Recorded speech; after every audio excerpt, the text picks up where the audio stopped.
Dis avec moi, love and patience. Je sens ton accent anglais qui s'améliore de dimanche en dimanche. Redis avec moi, love and patience. Party 4. Oh, tu dis pas party 4, hein? Tu dis, ah, pasteur, c'est quoi? Partie 4. Dis avec moi, partie 4. Ok. Alors, aujourd'hui, mon message est simple. Le premier dimanche, j'ai parlé de « Il nous a aimé le premier ». Le deuxième dimanche, j'ai parlé de « Tu as abandonné ton premier amour ». Le premier dimanche, j'expliquais le fait que ce n'est pas nous qui avons choisi Dieu, mais c'est Dieu qui nous a choisis.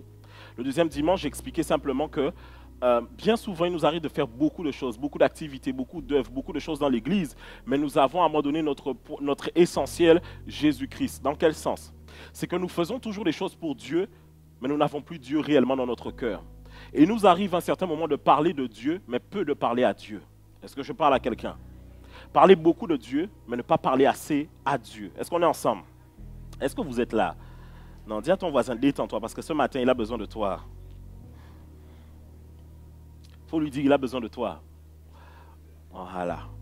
Et aujourd'hui, je vais parler de comment revenir à ce premier amour, comment ranimer ce zèle, ranimer cette flamme que vous aviez auparavant.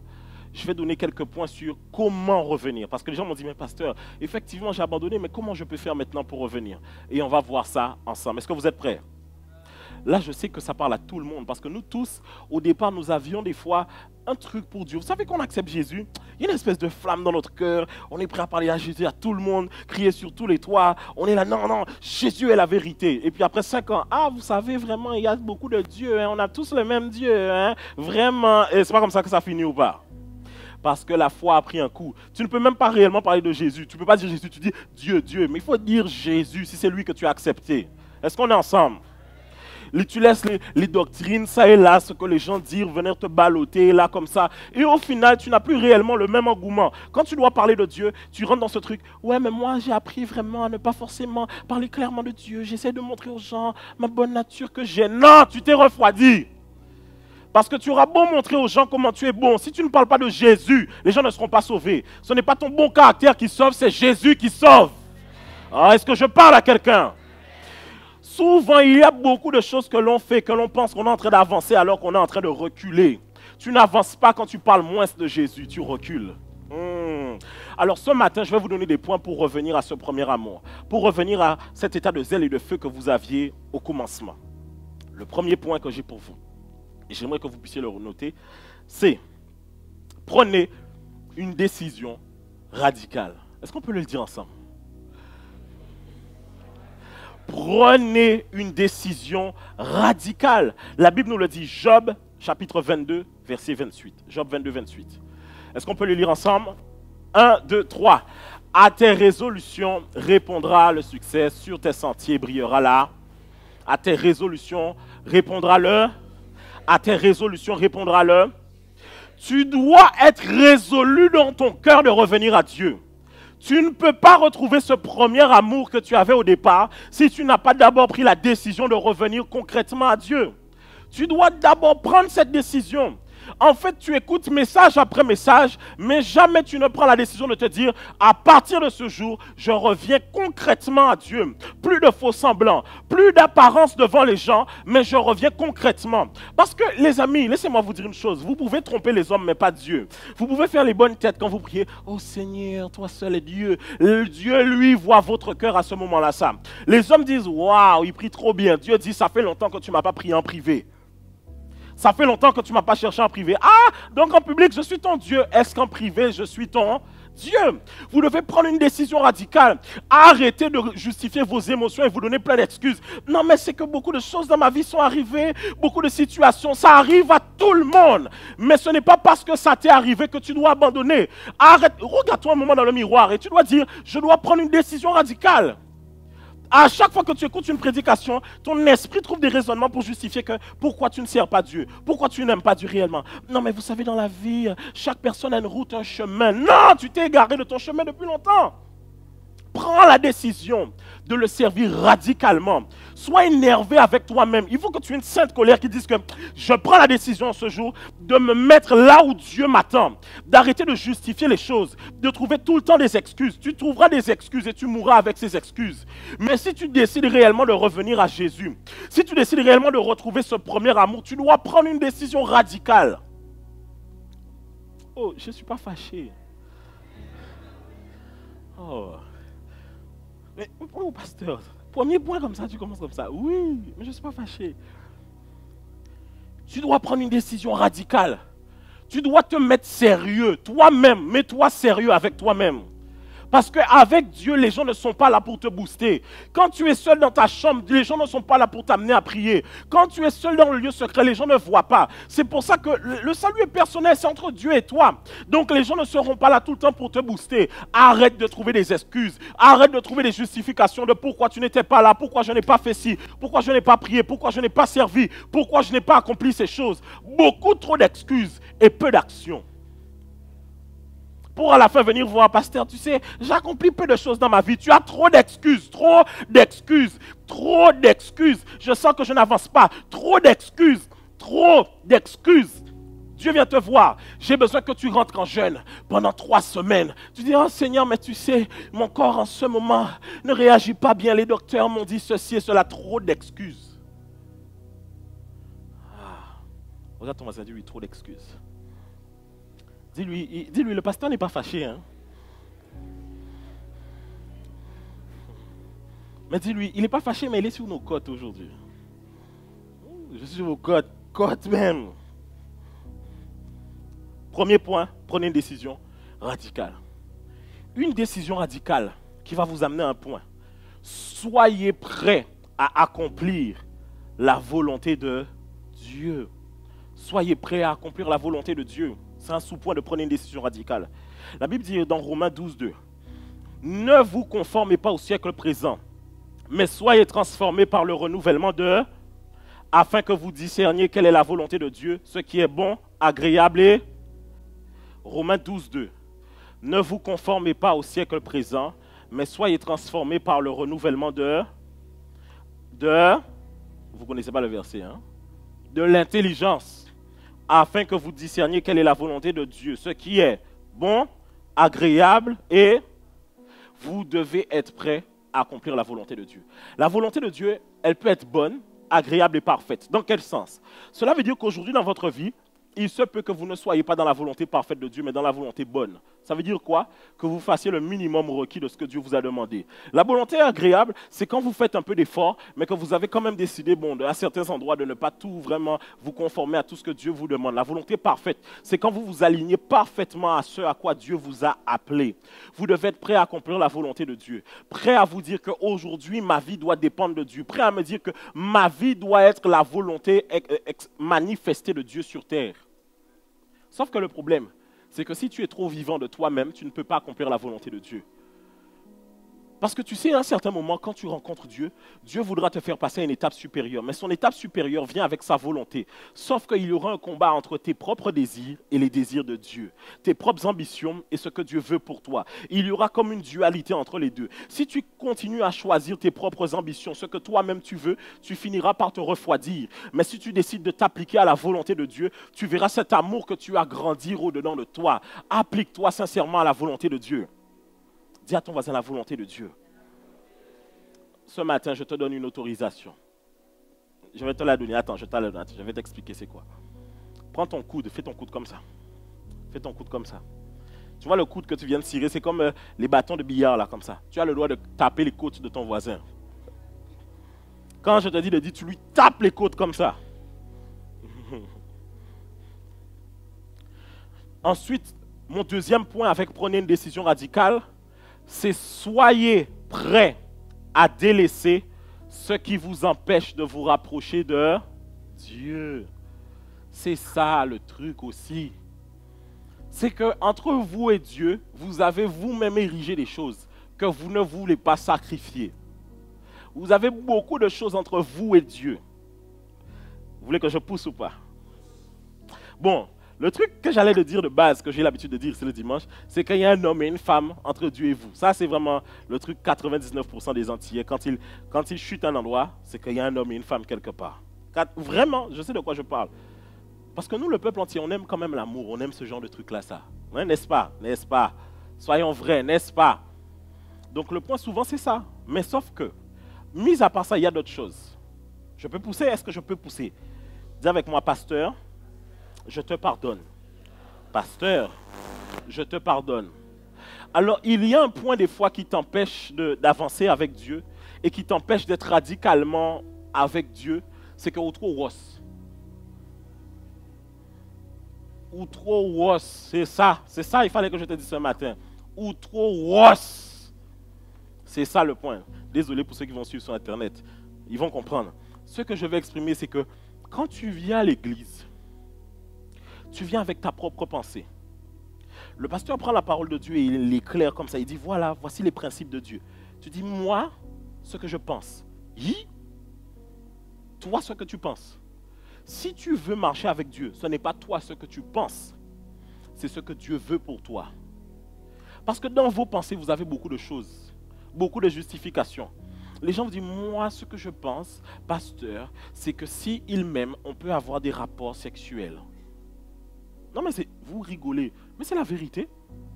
Mais pasteur, il y en a qui me disent, pasteur, si on est fiancé, on peut quand même. Oh, pourtant, je te donne le verset là. Je te donne le truc là. Pourquoi tu veux être plus têtu que la parole de Dieu? Est-ce que je peux pousser ou pas? Je vais pousser, je vais arriver. Attends, j'arrive sur toi. Langao, oui. L'angla, mon dit, bah, l'angla, c'est ça aussi qui t'empêche d'avancer. Tu mets ta bouche trop dans des endroits là où il ne faut pas aller. Et tu dis des choses qu'il ne faut pas dire. Ce qui veut dire que malgré tous les temps de prière que tu peux avoir, ta propre langue est en train d'annuler toutes les prières que tu as en privé. Tu fais beaucoup de prières, mais quand tu ouvres la bouche, tu annules toutes les prières que tu es en train de faire. Toujours à mal parler les gens, à avoir une langue sur les autres, à veiller à faire amoun. Ça là, il faut arrêter avec ça. Tu penses vraiment que quand tu veilles à faire des gens, le Saint-Esprit assis à côté de toi, il dit, pour qu'est-ce qu'il fait là? Non. Alors, est-ce que je peux pousser ou pas? Ton semblant de famous, ton semblant de célébrité, ton semblant de tout ce qui est aura et éclat.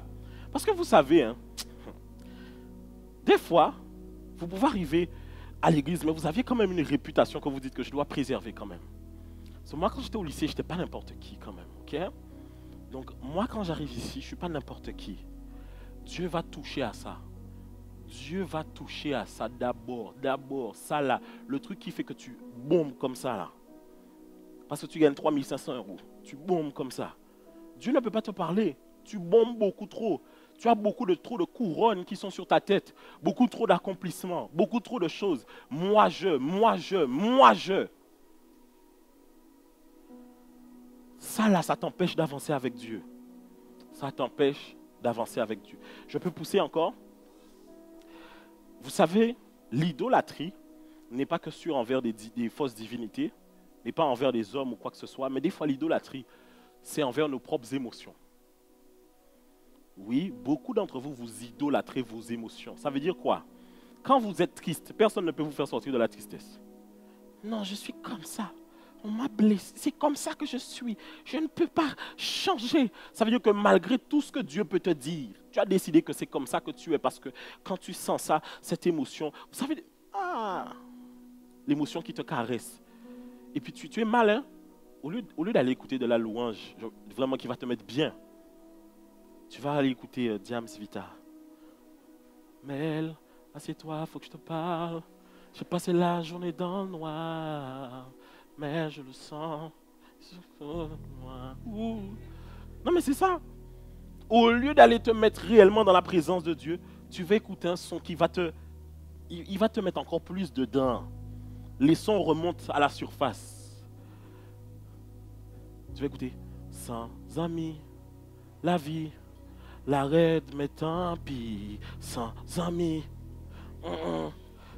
Non, mais parce que là, quand je dis Mel, il y a des gens qui ne se sentent pas concernés. Il faut que je cite Yoni. Est-ce que vous comprenez ou pas? Vous avez vos émotions, et souvent, ça fait quoi? Vos émotions sont tellement grandes au-dedans de vous que Dieu ne peut pas vous amener réellement loin avec lui. Parce qu'à chaque fois que vous faites un pas avec Dieu, vos émotions vous font faire 10 pas en arrière.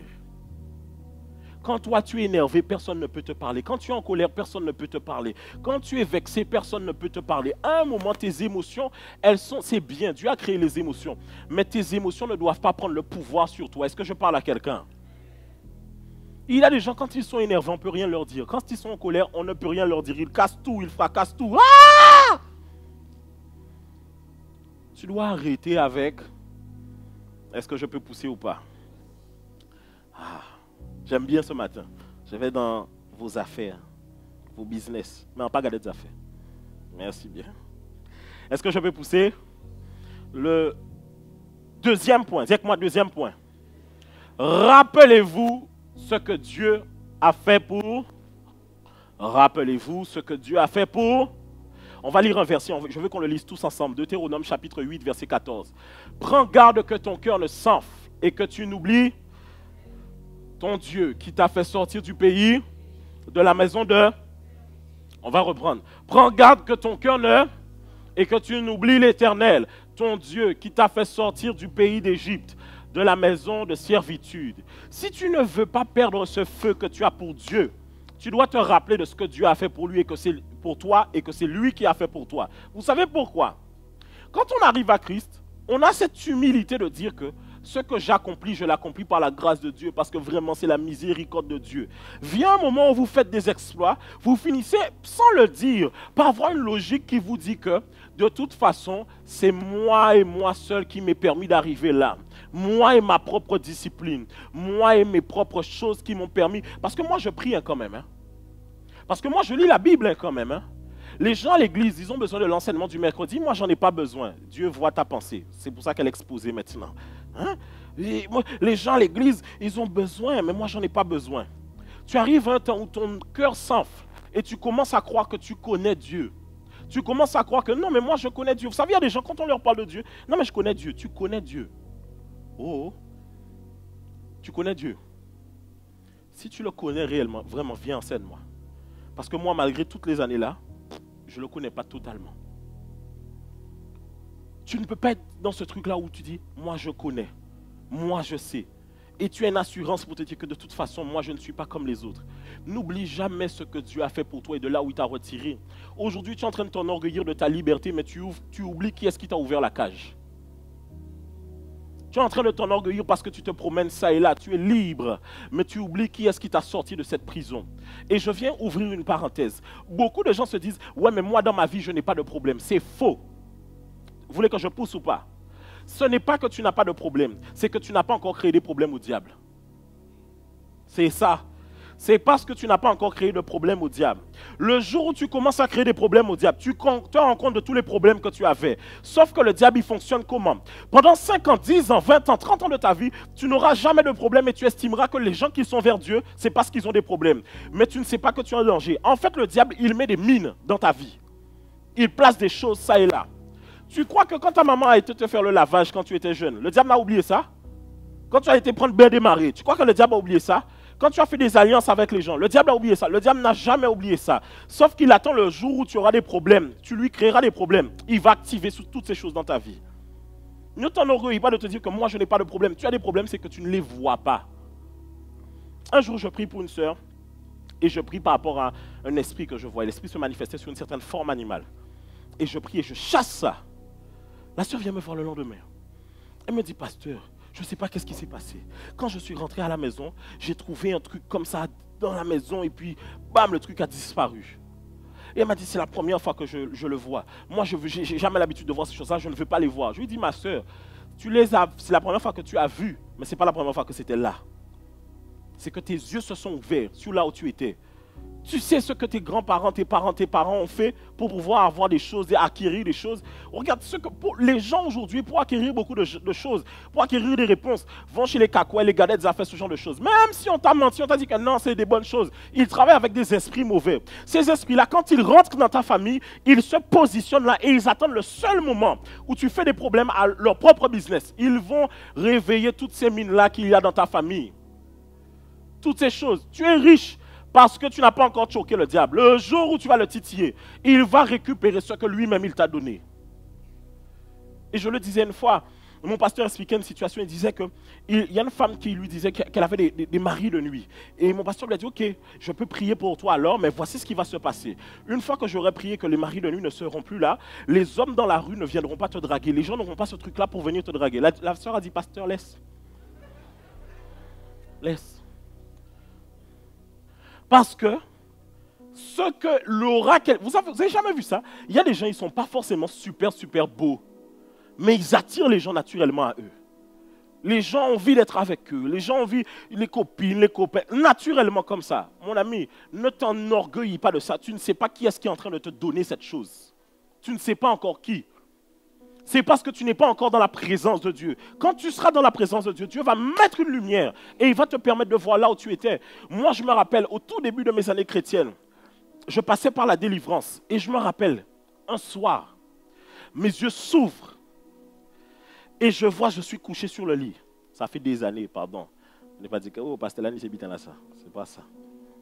J'étais couché sur le lit et mes yeux s'ouvrent et je vois comme quelque chose qui sort de mon nombril. Et ça va sur le plafond. Et je vois une tonne d'esprits sur le plafond qui me regardent. J'ai ouvert mes yeux, j'ai dit, waouh. Donc moi là, j'étais là-bas. Je me voyais tout le temps dans des rêves où je suis dans de la boue, j'essaie de sortir. Je dis, mais Seigneur, mais je n'avais jamais conscience que j'étais là-bas. Tu ne sais jamais d'où est-ce que Dieu t'a sorti. C'est la raison pour laquelle des fois tu retournes dans le monde. Parce que tes yeux ne sont pas ouverts pour voir là où Dieu t'a sorti. Quand tu acceptes Jésus, tu ne te rends pas compte. Le diable est mauvais. Quand tu vois, je veux donner un exemple simple. On peut parler entre nous ou pas? Est-ce qu'on peut parler entre nous? Ok. Laisse-toi qu'à voir ces paroles là, il n'a pas senti que le diable est mauvais. Quand on regarde bien l'état des paroles dans la rue, regarde, et la Bible dit que Dieu a dit, faisons l'homme à notre qui. Le diable, quand il rend les gens comme ça, c'est qu'il veut injurier Dieu en lui disant, voici ce que je fais de ton image. Voici ce que je fais des hommes que tu as créés comme toi. Regardez comment le diable est mauvais. Il met les gens dans... Vous voyez des fois, les gens sont dans des états où ils font caca sur eux. Ils sentent, ils sont mauvais. Vous pensez que le même diable qui les combat eux, c'est le même diable qui cherche à vous combattre. C'est juste que vous vous enorgueillissez de, oh moi dans la vie, je n'ai pas ce genre de problème. Tu n'as pas ce genre de problème. Mon ami, tu ne sais jamais d'où tu viens si la lumière n'a jamais été allumée. Jamais. Et j'ai mis un extrait de film, Dieu n'est pas mort. Et là, cette jeune mamie, cette mamie parlait d'une prison dorée. Et effectivement, ta vie sans Dieu, c'est comme une prison dorée. Tu as l'impression que tu fais ce que tu veux, que tu as tout le luxe que tu veux, mais tu es en prison. Tu veux savoir, tu me dis non, je ne suis pas en prison. Oui, si tu as envie, si je te dis arrête ce péché-là, tu ne pourras jamais l'arrêter. Jamais. À chaque fois que tu essaieras d'arrêter ça, ça va venir te rattraper encore. Ça va venir te rattraper encore parce que tu n'es pas libre. Et c'est la raison pour laquelle, dans la vie, je vais te dire une chose, dans la vie, on est forcément esclave de quelque chose. Forcément dans la servitude de quelque chose. Forcément. Ça dépend si c'est Dieu ou c'est le diable. Mais Dieu, la chose avec lui, c'est que quand tu le sers, ça veut dire que tu te soumets à sa volonté proprement, il te libère de toutes ces choses. Et le pire, hein, je vais vous dire une chose, c'est que Dieu est, franchement, dans la folie, pas la folie, mais c'est un peu une folie pour les hommes. Dieu n'attend même pas que tu fasses énormément de choses pour lui, pour te sauver. Dieu ne te demande même pas que tu sois le plus parfait pour te sauver. Il te demande juste de l'accepter. Et c'est en ce sens qu'en tant que chrétiens, nous sommes libres du péché, pas libres de péché. Est-ce que je peux pousser? Avec moi, gardez votre cœur. Gardez votre cœur. Gardez votre cœur. Proverbe 4, 23. On va le lire tous ensemble. Oh, essuie un peu ton cœur. Ça va aller, ça va aller. Je sais que Hein? Dis à ton voisin, ça fait mal. Dis-lui, je sais. Dis-lui, ça fait mal, mais c'est une bonne chose. Et c'est par amour que Dieu le fait. 1, 2, 3. Garde ton cœur plus que toute autre chose, car de lui viennent les sources de la... Garde ton cœur plus que toute autre chose. Garde ton cœur. Vous savez ce qui fait que vous abandonnez votre premier amour, cette flamme pour Dieu, cette flamme pour Jésus, ce zèle pour Jésus, c'est que vous n'avez pas gardé votre cœur. Vous commencez à l'église, oh, tout va bien. Tout est OK. Vraiment, le Seigneur, et j'aime bien les débuts, les premiers mois, wow, le Seigneur fait une œuvre merveilleuse dans ma vie. Je vois les bontés de l'Éternel se renouveler à chaque heure et à chaque instant. Vraiment, je vois la gloire de Dieu s'émerveiller dès que je lève mes pieds le matin. Oh, dès que j'ouvre les yeux, je sens la lueur de son espoir resplendir sur ma journée. Tenez un peu de ma bonté en l'Éternel. On a ce truc-là où on se dit que, en fait, ma vie est trop bien. Et c'est vrai, hein? Même moi, quand je me levais, je me rappelle quand je venais d'accepter Jésus, tu sens que tu es une nouvelle personne. Tu te dis, mais c'est plus moi. L'ancien moi, il est mort. Le nouveau moi, il est là. Et ça va vous choquer. Hein? Tu as beau être dans un corps qui pêche, tu ne te sens pas pécheur. Tu te sens saint. Oui, Dieu fait de vous des saints. Sauf que voici ce qui arrive. Tu arrives dans l'église et les gens, tu vas commencer à te confronter aux frères et sœurs. Dès que moi le fer aiguise le fer. La sœur Alphonsine rencontre la sœur donnez-moi un nom. Hein? Hein? Non, Albertine, il y a des Albertines ici, je ne sais pas. Faut pas. Ah. Non, Anne, c'est trop fréquent. Josiane, non, il y a des gens qui vont s'énerver ici. Josiane, c'est trop fréquent. J'ai dit la sœur, comment? Albertine rencontre. Alphonsine. Voilà, Alphonsine, c'est mieux. Et puis, la sœur Albertine rentre à l'église. Là, je suis en mode pratico-pratique. Elle rentre à l'église. Bonjour, ma sœur. Ça va? Et puis, quand elle arrive, elle voit la sœur Alphonsine qui fait.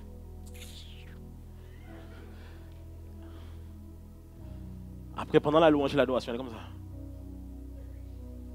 Regardez. Ah, tellement raille les gars danser comme on a appris. C'est pas ça. Là, j'imite nos sœurs, mais nos frères aussi. Les frères, je vous connais. Le frère est à l'église depuis 2 mois. Il n'a jamais parlé à la sœur. Jamais. Un autre frère arrive. Vaillant comme ça. Il va parler à la sœur. Le frère fait comme c'est qu'il fait là.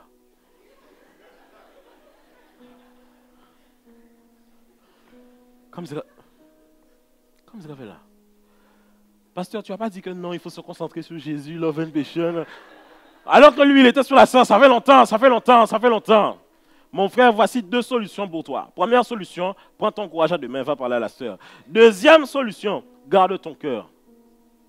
Parce que vous savez, dans l'église, hein, je vais vous dire, moi j'ai déjà vu des scandales. Pourquoi? Parce que tout le monde avait des vues sur tel frère. Et puis j'annonce ici que le frère est fiancé. Ah, Seigneur! C'était mon mari. Je l'avais vu en songe. Et les gens commencent à devenir aigris dans l'église. Aigris même. La sœur vient pour prendre la Sainte Seine, tu mets croche-patte comme ça. Des trucs. Oh. Je dis, bon, à qui est-ce que vous pensez pour qu'on puisse mettre à telle responsabilité? Tout le monde dit sœur un tel, hein, mais toi, comme tu l'aimes pas, moi, je trouve qu'elle n'est pas prête. Hein, son cœur, l'orgueil. Hey. Hey. Dès que moi, garde ton cœur. Garde ton cœur. Vous savez, même dans la vie de famille, il faut garder votre cœur. Vous savez pourquoi? Le mariage, là, c'est pas simple. Ça va bien chez moi. Je vous entends ici. Ça se passe bien chez moi, ok? Parce que les gens vont dire, Pasteur, là, vous voyez, parole, voyez. Non. Ça se passe bien chez moi. Mais vous savez, le mariage, ça fait souffrir, hein? Vous savez pourquoi? Vous avez une conception de la personne qui est en face de vous, mais la vérité vous rattrape. Tu te dis que le frère ou la sœur, c'est genre l'intercesseur. Badam, il rentre dans la maison. Ratsokoto robobobobobo. Je casse, je renverse. Tu fais, ah ouais, that's my boy, that's my woman. Tu dis que ouais, quand il prie, ouais, vas-y bébé, ouais. Vous êtes chaud, vous êtes en mode, ah ouais, ma baby, bouh. Ouais bébé, tu veux de l'eau? Pour que tu puisses, hein, tu veux de l'eau ou pas? Hey, c'est pas ça, c'est pas ça. Moi, vous savez, quand je me rappelle, au départ avec ma femme, quand on a commencé, moi, je suis quelqu'un du soir, ma femme est quelqu'un du matin. C'est-à-dire que moi, il faut demander à ma femme, à 23h, j'ai un pic. Il y a un truc qui me prend. 23h, j'ai l'énergie. C'est là que je commence à faire les projets de l'église, les trucs comme ça. Non, 23h. Et je tape ça jusqu'à 2h, 3h, 4h, je suis dedans. Elle, le soir, il va à 6h, 7h. Et moi, je suis KO. Je vais lui dire, mais pourquoi tu n'as pas prié ce soir avec moi? Mais elle va me dire, pourquoi tu n'as pas prié ce matin avec moi? Parce que quand moi je prie, elle dort. Quand elle est prie, moi je dors. Donc ça va t'énerver de voir ma baffe couler sous l'oreiller. Non, je peux pousser ou pas? Vous pensez que c'est tous les hommes qui savent jeter leur boxeur dans le panier à linge sale? Est-ce que... Non, soyons vrais, soyons vrais. Les mamans, pas les femmes, parce que les femmes vont dire, les hommes vont croire que c'est les paroles vraies. Les mamans, est-ce que tous les garçons savent faire ça? Eh, les enfants, non, pasteur. En idée à casse. Si vous n'avez marié, ok. C'est pas eux tous qui savent le faire. C'est pas eux tous. Donc ils vont vous énerver. Ça va. Non, vous. Le mariage, hein. La personne, tu l'as épousée, tu as dit, oui, je veux. Oui. Le maire a dit oui. Tu dis oui. Quand il est dans la maison, il rentre. Tu es comme ça. Pas manier qu'on n'a rien, moi. C'est pas ça. Est-ce que c'est pas ça? Ou pas faire accident. La personne va vous énerver. Sauf que voici une chose que vous ne devez pas oublier. Le salut est personnel. La Bible dit que quand Jésus reviendra, l'un sera dans le champ, l'autre à la maison, et deux seront dans le champ, l'un d'eux sera enlevé. Deux seront comme dans la chambre à coucher, l'un sera enlevé, l'autre restera. Mon ami, tu ne peux pas, il n'y a pas de truc que tu peux faire pour changer ton conjoint. Mais ce que tu peux faire, c'est faire ta part. Et fais ta part. Mais si tu tombes dans la frustration, tu diras que comme il n'a pas fait taille, en pas fait en moi.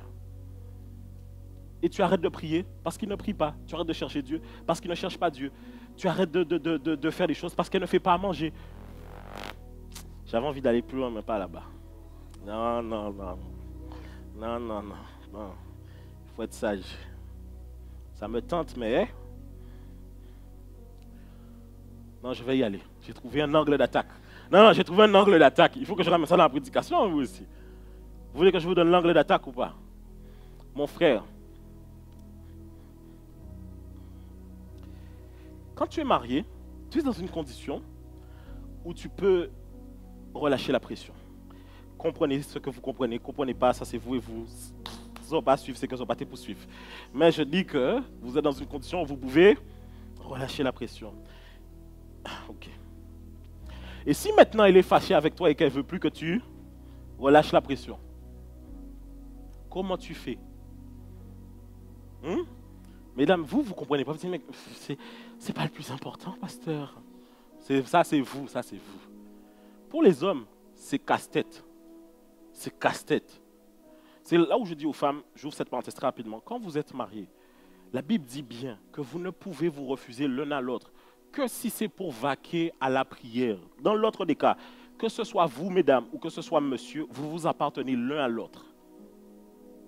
Quand vous entrez dans un mariage en Christ, vous devez être conscient de ça. Mais monsieur, si jamais il y a des problèmes à ce niveau-là, comment tu fais?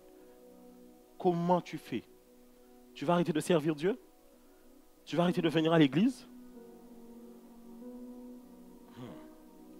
Vous savez, ce sont des réalités qui font que beaucoup de gens se sont refroidis dans les églises. Et les gens vont dimanche après dimanche, s'habillent des fois de la même couleur, ils font des bonnes photos, mais ils sont frustrés dans leur vie chrétienne. Ils ne sont pas épanouis. Parce que des petites choses viennent ça et là pour toucher votre cœur. Moi, je connais des hommes de Dieu qui ont fait des grands sacrifices. pendant 2 ans, tu es homme de Dieu. Il y a beaucoup de sœurs dans l'église. Hein. Ta femme ne te donne rien. Rien. Il faut avoir le cœur. Je vous dis, il faut avoir le cœur. Cela veut dire que, comprenez que beaucoup de petites choses de la vie peuvent vous amener des frustrations. Mais est-ce que vous allez garder votre cœur ou pas? Je peux pousser ou pas? Lorsque vos prières ne sont pas exaucées. Ouais, beaucoup d'entre vous, des fois, vous avez des prières qui ne sont pas exaucées. Et je vais vous dire une chose. Effectivement, la Bible dit, vous ne recevez pas parce que quand vous priez, vous demandez mal. C'est-à-dire qu'il y a une manière de demander. Mais des fois aussi, il faut comprendre que Dieu sait ce qui est bon pour vous et ce qui n'est pas bon pour vous. Si vous priez que vous ne demandez pas, parfois, c'est parce que ce n'est pas bon pour vous là maintenant. Parfois, c'est une bonne chose, mais dans le temps, ce n'est pas une bonne chose. Donc Dieu ne vous l'accorde pas. Est-ce que vous allez être dans la frustration comme ça? Je peux avancer encore? Les blessures dans votre enfance. Moi, j'ai vu quelqu'un hier, je crois, oui, non, c'est avant-hier. Avant-hier. Et c'est quelqu'un que j'avais déjà croisé plusieurs fois. Et on avait déjà parlé de Dieu. Et là, je lui dis, est-ce que tu veux venir à l'église? Wow. Le gars a fait au moins 10 pas. Il s'est éloigné de moi. Vraiment, il s'est éloigné de moi, il m'a fui.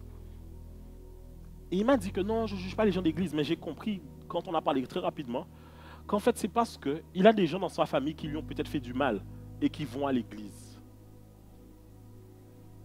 Et donc, du coup, il a une mauvaise image de l'église. Gloire soit en Dieu à Dieu. Il a une bonne image de Dieu, mais de l'église, pas du tout. Regardez, je vais en parler, parce qu'il faut que j'en parle. On a notre frère qui s'appelle Fola, qui a fait un statut. Pour ceux qui le connaissent, c'est un prof en anglais qui est en Martinique. Il a expliqué que oui, il a pris vraiment beaucoup de blessures par rapport à des abus autoritaires dans l'église, ce genre de choses. Mais vous savez, je vais vous dire une chose. Effectivement, il faut qu'on en parle. Et il faut qu'il y ait des tribunes pour ça, lorsqu'on a été blessé dans l'église. Mais la parole de Dieu ne change pas en fonction des circonstances et des contextes. Effectivement, on a pu être blessé. Mais ça ne veut pas dire pour autant que vous ne pouvez pas et vous ne devez pas venir à l'église. Si vous ne voyez pas l'importance de l'église, c'est que vous ne voyez pas l'importance de ce que c'est d'avancer rapidement et sûrement dans les choses de Dieu. Quand vous êtes ici ensemble et que vous priez ensemble, vous priez d'un seul et commun accord. Quand vous entendez la parole de Dieu, ça vous édifie, ça vous recharge. Quand vous venez dimanche, les gens qui viennent ici chaque semaine, il y a des gens qui viennent mercredi, jeudi et dimanche, ils me renvoient des messages pour me dire que pasteur, vraiment, ce qu'on reçoit, ce qui se passe, ce que Dieu fait dans ma vie, parce que Dieu est aussi présent à l'église. Dieu est présent partout, mais Dieu ne se manifeste pas partout. Et peu importe les blessures que vous avez eues, et ça c'est vrai, il y a eu des abus, il y a eu des choses qui ont été mal faites. Il y a eu énormément de choses et c'est vrai. D'ailleurs, c'est pour ça que l'église s'appelle Renaissance. La Bible, Ésaïe 61, verset 4, la vision de l'église, ils rebâtiront sur d'anciennes ruines, relèveront d'antiques décombres, relèveront des villes dévastées et ravagées depuis longtemps. Ce qui veut dire que Dieu est conscient de la situation des Antillais ici. Beaucoup ont été abusés, beaucoup ont été trahis, il y a des gens qui ont volé leur argent, il y a des filles que les pasteurs ont couché avec elles. Et oui, c'est vrai. Mais ça n'enlève pas le fait qu'il y a aussi des vrais hommes de Dieu. Ça n'enlève pas le fait qu'il y a de véritables églises de Dieu. Ça n'enlève pas le fait que vous avez des frères et sœurs qui vous accompagnent. D'ailleurs, vous ne pouvez pas juger les gens qui sont autour de vous parce qu'ils sont soi-disant mauvais, parce que vous avez déjà fait du mal à quelqu'un. Là où vous boudez quelqu'un parce que cette personne vous a fait du mal, il y a peut-être quelqu'un qui vous boude, mais vous ne le savez pas, parce que vous lui avez fait du mal. Donc sortons dans ce jugement où nous disons que les hommes sont ci, les hommes sont là. Quand tu dis les hommes, tu es aussi dedans. Donc il se peut que toi aussi tu fasses du mal et que les gens aient envie de te fuir. Tu dois te focaliser, pas sur tes frères et sœurs, pas sur le pasteur, pas sur ça, mais sur Dieu. Parce que moi aussi je peux t'offenser, moi aussi je peux te blesser, moi aussi je peux te faire du mal. Et c'est la vérité. Que Dieu me fasse grâce de demander pardon quand il faut et de revenir sur mes décisions. Mais je peux te faire du mal aussi. Je ne suis qu'un homme. Maintenant, ce que tu dois comprendre, c'est que ta vie spirituelle ne dépend pas de moi. C'est la raison pour laquelle je dis aux gens, oui, je suis le père spirituel de plein de gens, mais ça n'enlève pas que vous devez avoir une relation intime avec Dieu. Ce n'est pas le jour où moi j'abandonne ou moi je lâche que vous lâcherez aussi. D'ailleurs, si un jour je lâche, venez me chercher par les pieds. Lavez le doigt, frappez moi-même. Je suis enregistré, je sais de quoi je parle. Si un jour j'abandonne, les gars, vous avez le droit de venir me cogner. Parce qu'on est une famille. On est une famille. Mais moi, par exemple, je ne peux pas le faire avec vous. Venir vous frapper, vous cogner. Parce que vous avez dit capacité à comprendre. Mais vous ne voyez pas que c'est de l'amour. Quand je dis reviens à l'église, je t'attrape comme ça. Combien de gens ont raté des visitations de Dieu? Vous voulez que je pousse dans ce sens-là ou pas? Que je vous explique un peu. Vous savez, quand une assemblée comme ça s'unit et fait monter des prières envers Dieu, Dieu vient à la rencontre de ce peuple. Des fois, vous avez des besoins, mais vous ne savez pas si c'est ce jour-là que Dieu viendra répondre à ces besoins comme cela. Et donc vous vous dites que je peux rater, je peux rater, je peux rater, je peux rater. Croyez-moi, beaucoup de gens ont obtenu leur délivrance comme ça, parce qu'ils étaient là au bon moment. Ils étaient là au bon moment. Et croyez-moi, l'église est en train d'avancer. Regarde à côté de toi, ton voisin n'était pas là il y a peut-être 6 mois, il n'était pas là il y a peut-être 1 an, n'est-ce pas? Regarde bien à côté de toi, tu vas voir. Ce qui veut dire que Dieu est en train de répondre au cœur de plusieurs. Mais c'est la raison pour laquelle tu dois persévérer. C'est pour ça que quand on vient en prière ensemble, je dis souvent aux gens, tenez-vous la main. Vous êtes ensemble partenaires de prière. Parce que quand tu viens à la prière et que ça te casse, comme le jeûne de janvier qu'on aura, 1 mois de jeûne complet où on ne mange pas de viande, pas de poisson, pas d'œufs, pas de fromage, ça va être trop bien. Je me regarde, pasteur, je pars en France en janvier. Quand tu es cassé, on vient ensemble. Tu dis, en fait, tu es fatigué. Hein. Mais quand tu auras ton frère qui prie, tu dis, bon, ok, on va prier encore un peu. Lui, quand il est fatigué et qu'il voit que tu pries, ça le booste, ça lui donne encore davantage. C'est là où vous devez comprendre le principe de la famille. Quand tu vois ton frère qui soupire, il crie à Dieu, Seigneur, s'il te plaît, viens répondre, viens amener une réponse concrète. Quand tu vois ça, tu dis que, je ne prie pas encore. Seigneur, tu cries encore plus fort. Tu dis que là, il faut qu'on cherche Dieu. Et on est comme des gens avec des marteaux qui frappent dans la roche pour trouver le diamant qui est derrière. Et on est là, on est fatigué, on a jeûné, on est crevé pour ceux qui jeûnent. On est crevé. Mais comme on est ensemble, alors on serre les dents. Dès qu'on serre les dents et on avance. Dis à ton frère ça, dis-lui, serre les dents. Dis à ta soeur, dis-lui, serre les dents.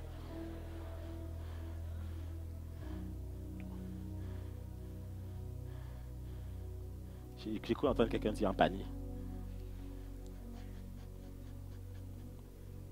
Ok, je peux avancer ou pas? Mon autre point, alors je regarde si j'ai le temps de tout finir. Peut-être que je n'aurai pas le temps de tout finir. Je vais donner le dernier. Bon, vous voulez que j'aille jusqu'à la fin ou pas? Ou bien je fais une deuxième partie dimanche prochain? Je vais jusqu'à la fin. C'est vous qui préparez le message dimanche prochain, hein? Ok. Ok, mon autre point c'est éviter la comparaison. Dites-moi, éviter la comparaison. Éviter la comparaison. 2 Corinthiens 10, 12, on va lire ensemble.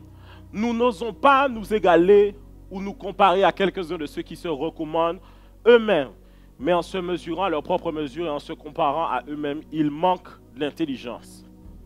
Ok. Ne vous comparez à personne. Ne vous comparez à personne.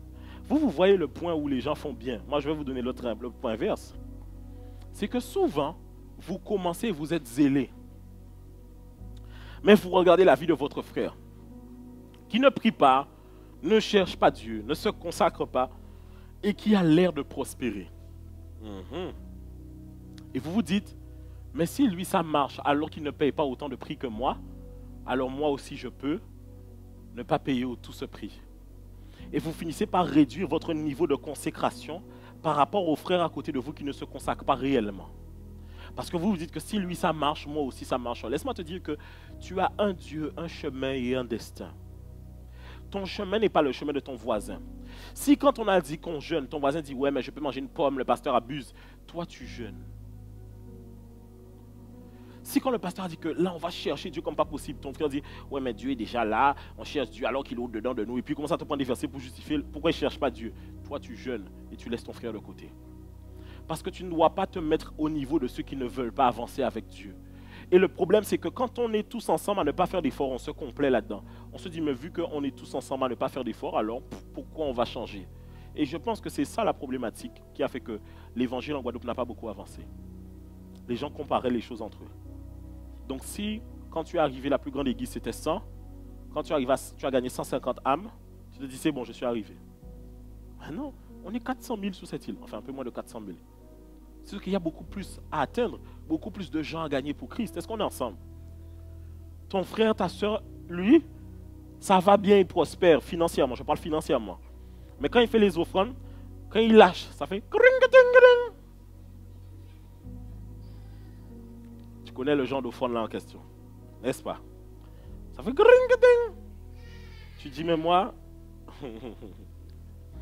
je ne peux pas voir quand même que moi, quand je mets mon 50, mon 100 euros, mon 200, mon 300, mon 400, je ne vois pas là tout de suite les choses alors que lui, ça va bien. Ne te compare pas aux autres. Ne te compare pas aux... Et je vais te dire une chose. Si tu vois quelqu'un faire le mal et prospérer, crois-moi, c'est que la sentence est plus délicate. Vous n'avez jamais remarqué, les gens qui font le mal, pendant beaucoup longtemps dans leur vie, tout va bien. Mais au moment où la mort vient frapper, c'est toujours une mort bizarre. Et ils soupirent pendant des années que la mort vienne les chercher, mais la mort ne... Et les laisse dans une situation encore plus délicate. Vous n'avez jamais remarqué ça? Certes, vous dites que oh, les meilleurs partent les premiers. Oui, mais les mauvais, quand ils partent plus tard, c'est parce que Dieu veut leur donner une chance de se réconcilier avec eux. Ne vous dites pas que, oh lui, ça marche, ça va marcher pour moi. Pas forcément. Pas forcément. L'autre point que je vais voir avec vous, c'est n'oubliez pas les fondamentaux. N'oubliez pas ou pratiquer les fondamentaux. On va voir un verset dans Matthieu 6, 5 et Matthieu 6, 16. On va voir d'abord 6, 5. On va juste lire la première phrase. Lorsque, mais Matthieu 6, 16, lorsque, vous voyez, la Bible n'a pas dit si vous priez et si vous jeûnez. La Bible dit lorsque vous priez, ça veut dire que vous devez prier et jeûner. La prière n'est pas une option. Le jeûne n'est pas une option. Je parlerai vraiment plus en détail du jeûne en janvier. Mais ce que je vais vous expliquer sur le jeûne, c'est quoi? C'est que le jeûne vous permet de rester en forme spirituellement. Le jeûne, c'est comme faire du sport en fait. Ça veut dire que là où la prière, c'est quelque chose de quotidien, le jeûne, quand vous le faites, c'est pas aussi quotidien, mais c'est peut-être régulièrement. C'est comme si vous faites des efforts beaucoup plus intenses pendant des temps. Et vous permettez à votre esprit de grandir. Si vous ne jeûnez pas et la nourriture vous fait trop mal, vous pensez au dernier, au tacos, au dernier, donnez-moi les trucs. Le burger que tel truc a sorti avec du foie gras dedans. Si c'est à ce que vous pensez là précisément, quand il faut jeûner, vous aurez du mal. Vous aurez du mal. Quand on vous dit jeûne sans viande, vous pensez à la viande maturée de 30 jours que vous mangiez autrefois, au kangourou et au crocodile que vous tapiez. Comme par hasard, quand vous êtes en jeûne, vous voyez que KFC fait les buckets du haut. Comme par hasard. C'est là qu'ils font les grosses promotions. N'est-ce pas? Voilà. C'est là.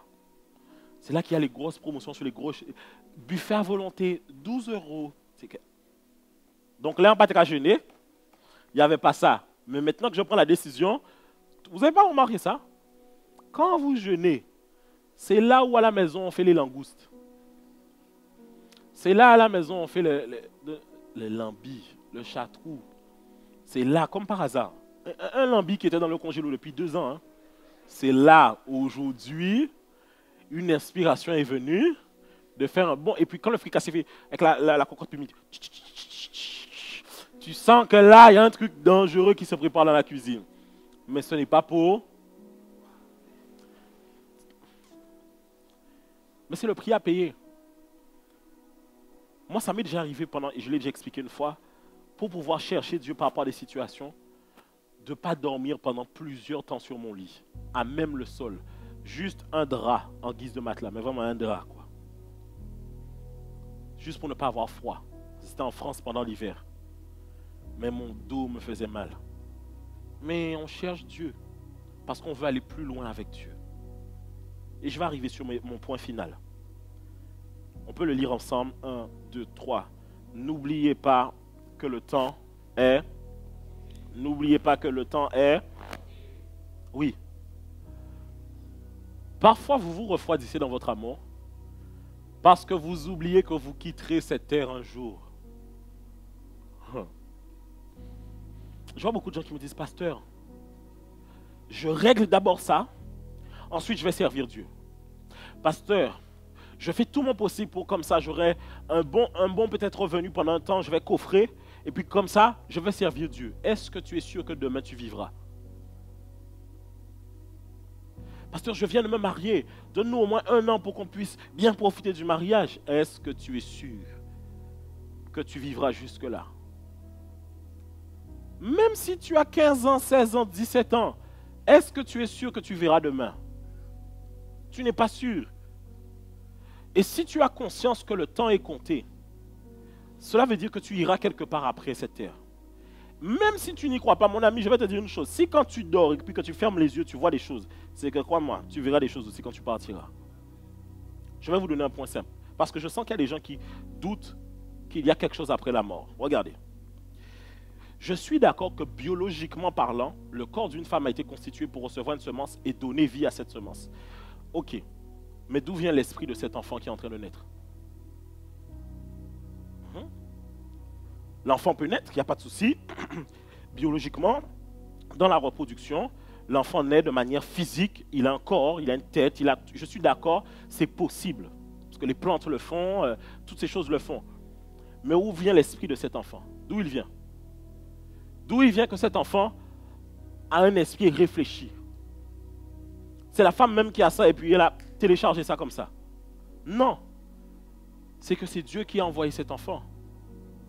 La femme n'a fait que construire un réceptacle pour cet enfant. Mais c'est Dieu qui a envoyé l'enfant. Ce qui veut dire qu'il y a une vie après la mort. Parce que quand l'enfant arrive, en réalité l'enfant n'existe pas au moment où il arrive sur terre. Il existait déjà. Il ne fait que se manifester sur terre. Cela veut dire que s'il y avait une vie avant la vie, il y aura aussi une vie après la mort. Et tu quitteras cette terre un jour. Et on prépare beaucoup nos vacances. On regarde, on dit, voilà, je vais partir avec telle compagnie, en business class. Je choisis le siège, côté hublot. Je choisis mon repas. Viande, poisson, poulet, je choisis. Champagne, petit four, je choisis. Je choisis l'hôtel où je serai. Je choisis la chambre précisément. Je demande des instructions pour qu'on va arriver, mettre une carte avec des fleurs sur le lit. Je choisis la destination où on ira et je fais même le parcours de loisirs. On planifie énormément, énormément nos vacances. On ne pense pas à la vie après la mort. On ne pense pas à se préparer pour la vie après la mort. Je t'assure, hein, tous les trucs que tu as entendus qui te donnaient des concepts. Vous voyez les gens, on a des concepts de la vie. C'est des concepts. Laisse ça. Il y a une vie après la mort. Et moi, ce que je sais, c'est que Dieu nous demandera des comptes. Est-ce qu'on a marché avec Jésus ou on n'a pas marché avec lui? Parce que si tu dois rentrer au ciel parce que tu as fait de bonnes actions, personne ne rentre au ciel. Parce qu'en réalité, nous tous, nous avons péché et nous sommes privés de la gloire de Dieu. Mais le sacrifice d'un seul homme au nom de Jésus qui a été à la croix pour nous, nous a donné la rédemption. Cela veut dire que Jésus a pris le prix, il a payé le prix pour nous. Là où nous étions censés payer le prix, il a payé déjà pour nous. Quand les gens acceptent Jésus, ce n'est pas parce qu'ils sont faibles, c'est parce qu'ils sont humbles. Parce qu'ils reconnaissent qu'ils ne peuvent rien faire sans Dieu. Et que d'eux-mêmes, ils n'ont pas la force. Quand tu fais du mal aux autres, toi-même, tu te regardes et tu te dis, je ne comprends même pas pourquoi je fais ça. Tu vois, tu n'as même pas la force de te changer. Parce qu'il n'y a que Dieu qui peut le faire. Il n'y a que Dieu. Vous quitterez cette terre un jour, mais aussi, Jésus reviendra un jour. Oui, Jésus revient. Je sais, vous avez entendu ça pendant longtemps. Jésus revient. Mais, ce que les gens n'avaient pas en esprit, en conscience, je veux dire, c'est que beaucoup d'éléments du retour de Jésus n'étaient pas encore accomplis. Il y avait des prophéties, par exemple, qui avaient été données dans le livre d'Ézéchiel, des prophéties qui avaient été données à Israël. On disait que vers la fin, avant la venue du Messie, du retour de Jésus, il faut que Israël, en tant que nation, soit rebâti. On peut avoir des avis sur beaucoup de choses de ce qu'Israël fait, mais là, je ne parle pas de ça, je parle de faits. On dit qu'il fallait que Israël soit rebâti. Ça fait à peu près plus de 70 ans qu'Israël est de retour là où ils étaient au départ. On dit aussi qu'il fallait que le désert porte des fruits. Vous savez, en Israël, il y a des oranges, il y a des fruits, mais c'était un désert. Et ce sont des prophéties qui sont marquées dans Ézéchiel, qu'il fallait que cela arrive, que ces choses sont arrivées. On dit que l'Antéchrist viendra lorsqu'il y aura un seul gouvernement mondial. C'est ce qu'on dit, que l'Antéchrist viendra quand il y aura un seul gouvernement mondial. Et c'est en ce sens que j'expliquais une fois, que malgré tout ce qu'on peut penser de l'homme et de ses agissements, Trump était un frein au gouvernement mondial. Parce que vu qu'il ne s'alignait pas comme tous les autres pays, il ne permettait pas à ce que l'Antéchrist puisse venir sur le gouvernement mondial. Et c'est dans ce sens qu'on dit que c'était le choix de Dieu. Le choix de Dieu ne veut pas dire que c'était genre le meilleur gars au meilleur cœur. C'est juste qu'il avait été choisi pour faire une mission bien précise. Et le fait que, écoutez, si... Waouh, en plus c'est demain, c'est le 14 décembre. Hein. Je crois que c'est le 14 décembre que c'est acté, je crois que... C'est ça? C'est lundi, donc demain, ouais. C'est demain. Vous voyez, donc on est en train de parler de ça. C'est demain qu'on saura réellement s'il part ou bien il reste. Parce qu'il y a beaucoup de choses qui sont en cours. S'il reste, on a encore 4 ans de répit où on peut travailler encore pour Dieu. S'il part, cela veut dire que le temps devient de plus en plus compté et que l'Antéchrist pourra se révéler à n'importe quel moment, puisque Biden, dans sa politique, est pour pouvoir travailler avec pas mal de pays. Est-ce que vous comprenez? Pour l'instant, après, il y a encore certains facteurs, parce que la Russie n'est pas encore avec tout le monde complètement. Mais ce que vous devez comprendre, c'est que, actuellement, beaucoup de choses que la Bible avait prophétisées avant le retour de Jésus ont déjà été accomplies. Et d'autres vont s'accomplir encore. Mais il y a certaines d'entre elles qui ne sont pas obligées de s'accomplir nécessairement avant le retour de Jésus. Ce qui veut dire qu'à partir de maintenant, Jésus peut revenir à n'importe quel moment. Jésus peut revenir à n'importe quel moment. Dis à ton voisin, Jésus revient bientôt. On va lire un texte, 1 Thessaloniciens 5, 2. 1 Thessaloniciens 5, 2. Est-ce qu'on peut le lire ensemble? Car vous savez bien vous-même que le jour du Seigneur viendra comme un voleur dans la nuit. Quand les hommes diront paix et sûreté, alors une ruine soudaine les surprendra, comme les douleurs de l'enfantement surprennent la femme enceinte, et ils n'échapperont point. La Bible dit qu'il viendra comme un voleur dans la nuit. Ça veut dire au moment où les gens penseront que non, mais c'est bon, on a encore le temps. On a encore le temps. Et pour finir, un autre verset que j'ai reçu ce matin. Il est dans... on n'a pas sur le diapositive, mais on va le lire. Ézéchiel chapitre 16, verset 8. Ézéchiel chapitre 16, verset 8. Et voici une parole pour vous ce matin. J'aimerais que vous puissiez la lire en vous accaparant cette parole. Ézéchiel chapitre 16, verset 8. Je vais attendre que vous puissiez y être.